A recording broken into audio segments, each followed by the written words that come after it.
So here we are today. We are here with Consuelo Casati. And all the animals. So there's going to be distractions. This one's being good. This one's being good.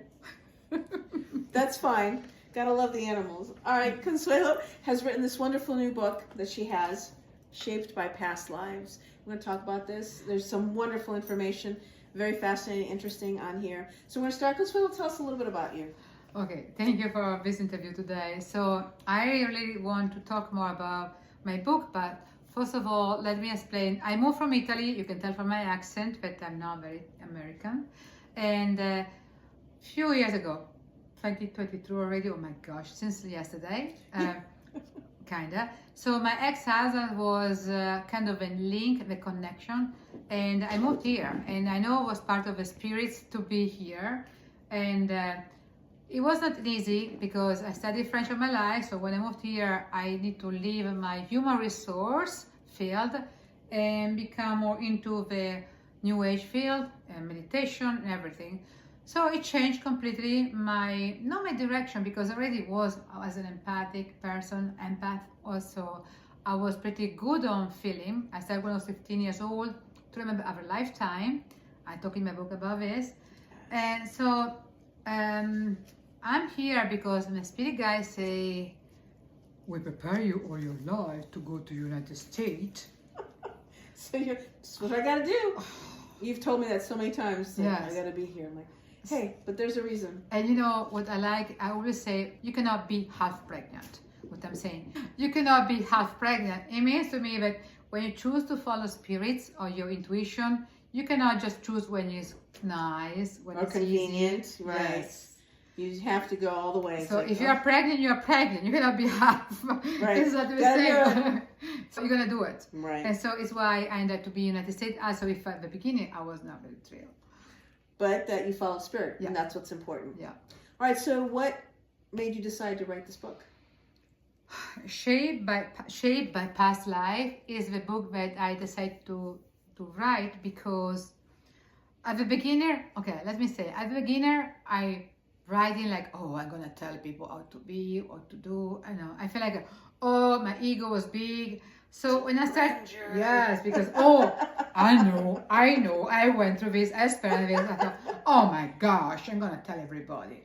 And more I was reading, more I thought, oh, it's boring and it's heavy, and I thought, oh my gosh, the ego is so big. So I decided, you know what? I kick off the ego and say, let me be real, to be real myself.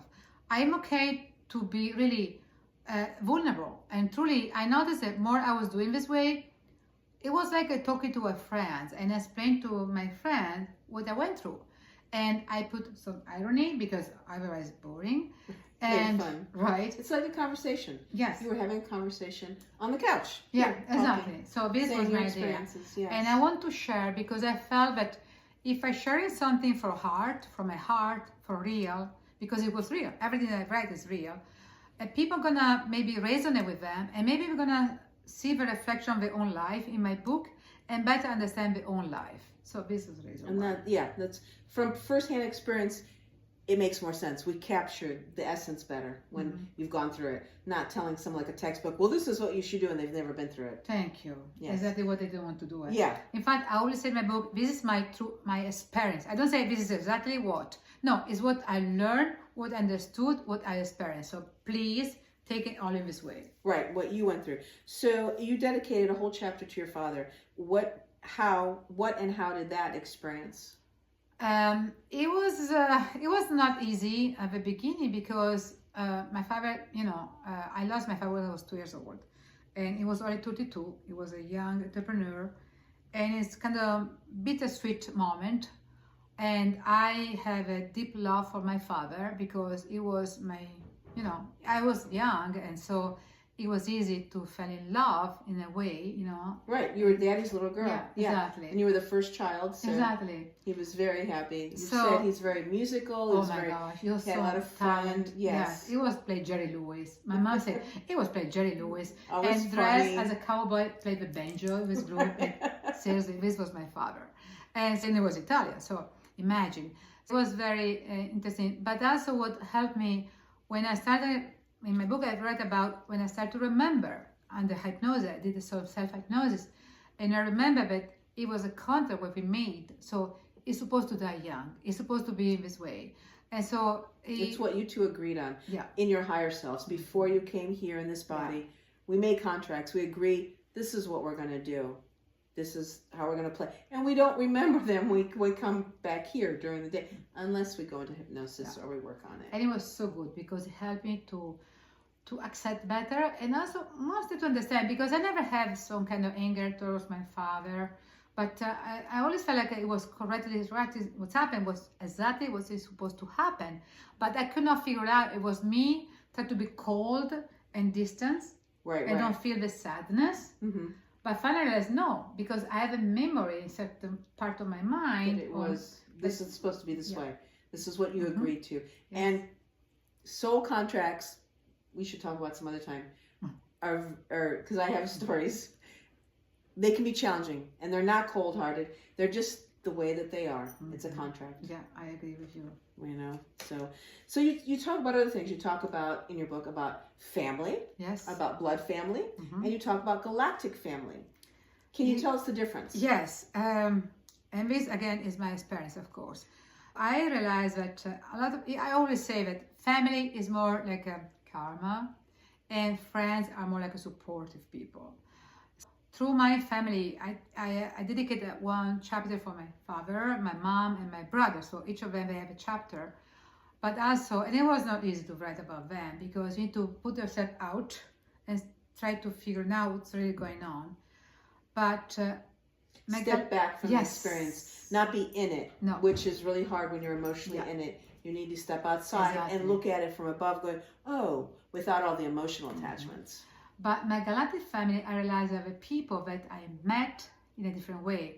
So let me explain a little anecdote. When I was in Italy, this psychic lady, she was very good on reading. She was putting your hands, holding hands, mm-hmm. and she was telling about where you come from as a planet or galaxy, whatever. And she was telling me at the end, I remember this, say, oh, you're gonna meet your galactic family. And in my mind, I picture myself have this UFO, extraterrestrial spaceship, landing close to my house and people knocking my door, like, or I being stuck up and put in, a spaceship and saying, oh, honey, we are here, stuff like that. Like the movies. Yeah. So when I moved to the United States, I started to know other people, to meet other people. And I realized that some of them, it was different. It was not just soul group connection. It was something deep from our space, our galaxy. Something that also if we're friends, but we don't see each other as much in this lifetime, but the connection was so deep and so different to explain. Yeah. And it was mostly supportive connection. It's like we know each other, we know that we help each other, we cross paths many lifetimes in many galaxies. And it's it. Right, we don't have to be together every day. No. Family, that connection, you say that's karma. Those are every day. We deal with them, and there's stuff that we learn from that. Mm-hmm. Then you said the soul connections, that's a different level. We were talking earlier about that. Yes. That's a different level that we still connect and we see and we all play different lines of how we can help. But the galactic family, tell them the story about the Frenchman. Okay. I was in Paris with my friends Marianne and Gloria, and we decided to go to the Tour Eiffel to look at this kind of grid. Maria received a message that you need to go to the Eiffel Tower to make a grid on the top of the Eiffel Tower. Oh, okay. And she's afraid of height. Oh my God. Can you imagine? I told her, you need to go on the top of the Eiffel Tower. And she's terrified you of need to heights. make a grid because you're going to help Europe to switch at the time. So I thought, and she called and said, we have a mission, Consuelo. We need to go to Europe. I said, okay. So you had to go. So I'm terrified of you. So I have no problem, but she's like, I don't know. We went to Paris because we was part of a mission. Gloria, Marianne and I, my friends Gloria from Italy. And we are in the metro, in this kind of train metro, underground. And the three of us sit, and there's only one space left, okay? And this man, short guy, petite guy, I can tell you was from North Africa. And he came, and it's very nice. He sat in front of me, and he smiled at me, like when like a knowing, like exactly. acknowledging. Yes, there you are. Nice to see you again. Yeah, right. So we did the same, and he said to look each other's eyes. And he had this beautiful smile. We look in each other's eyes. We never say a word, never. And then maybe say something, but I can barely grasp because French was very different. Like, and I know French, but not that kind of French, so I cannot figure out what she said. And but I felt that we connect to a certain level because I feel like download information is not something that you can put together as a logical mind, but I felt that it was a great connection, deep. And my friend Gloria, she said, oh, this was pretty intense. She saw us. She saw you guys interacting Yes. without words. And she said, I felt through the vision energy. of just the energy And going she said, back and I forth. felt some energy between you two has changed. So she felt the energy is changing. Right. And so after we finished, I don't know if it was one leaving or us. I don't remember. We went Right. out and we said au revoir. And the smile for us like we're gonna meet again. And it was like it was magic. The connection, yeah. Because like I know, but I don't care to know his name. I don't care to be That's friends. not the point, right? It was enough. You connected with him on a very high level of a memory, and it sounds like you guys were probably connecting in different languages, not even like language like we speak with our mouth, but telepathically from other planets like you were talking about. And it was beautiful. It was magic, beautiful. I don't know how long it lasts, but it was enough to feel in the right place, in the right time. And it was magic, really. Coincidences. Yeah, I know. I know. Right? I know. They all are there. Okay. So is there a chapter that feels the most important to you? Where you feel like that's the one? You know, I ask myself the same question at the end of the book. And of course, I can love more some chapter instead of other because what I explain, maybe I like more. But the truth, every chapter carries something because I believe every experience we made, as of this guy that I just met for a few minutes, made the difference. So there is not something more important than another. And so everything's happened in my life made the person I am today. So I think every chapter carries experience, something. right? Every experience is important. No matter if we love it and it's fabulous or it's not. It teaches us something. So you love the whole book. I think that's wonderful. I did too. Okay, good. I enjoyed it. So what audience did you write this book for? What type of people or who's going to read this? I think people that they already understand. I'm going to hold it. Okay, thank you. I think people that want to better understand that there is more behind the relationship we have in this lifetime is a perfect book for them. People want to understand more about how angel work, or past life, or sense of time, memory, because everybody has deja vu. Come on, everybody has deja vu. And they cannot explain why. They have dream or something, or feeling like, I know this person, where I come from. So, and you've never seen him before. You're like, what? How do I know you? Why do I know you? So this is a perfect book for people who want to better understand this.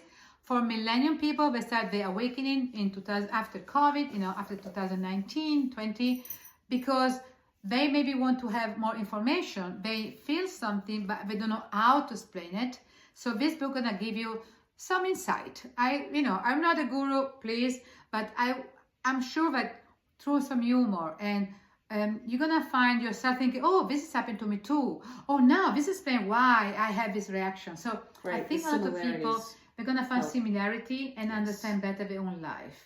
Right, and I think it's always easier, just like fables and stories that were told as children. When we listen to what goes on with somebody, then we go, oh, we understand better. So I think that's what's great about the thing is how you have different people in the different chapters. Yes. I love that. I talk about many things. Yes, you do. And I love them. It really helped me because as I was reading, it sparked memories for me of different lifetimes. It went, oh, and there's a little tickle in there going, wait, what is that about? So it gave me opportunities. Yes. Even though even for me, some of the experiences weren't the same, but it still triggered information. That's what I loved about it too. I agree. Also, people that already have information about past life, they have memory. I think sometimes you need to read it again so it reminds you what you forgot. It triggers. The mind needs to be coaxed along. Here, can we go over here now? Pay attention, because the monkey mind, scared of it. And the book, you can read it. I have people read it in one day. Oh, it's very, easy to read, fun, entertaining. I loved it. So you share so much of yourself in this, so much. You give so much information of who you are, raw person, the truth. And that takes a lot of courage.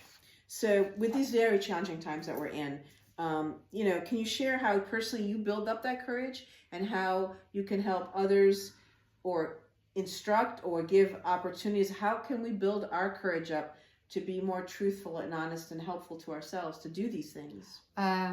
First of all, let me explain what means courage, because I found out recently.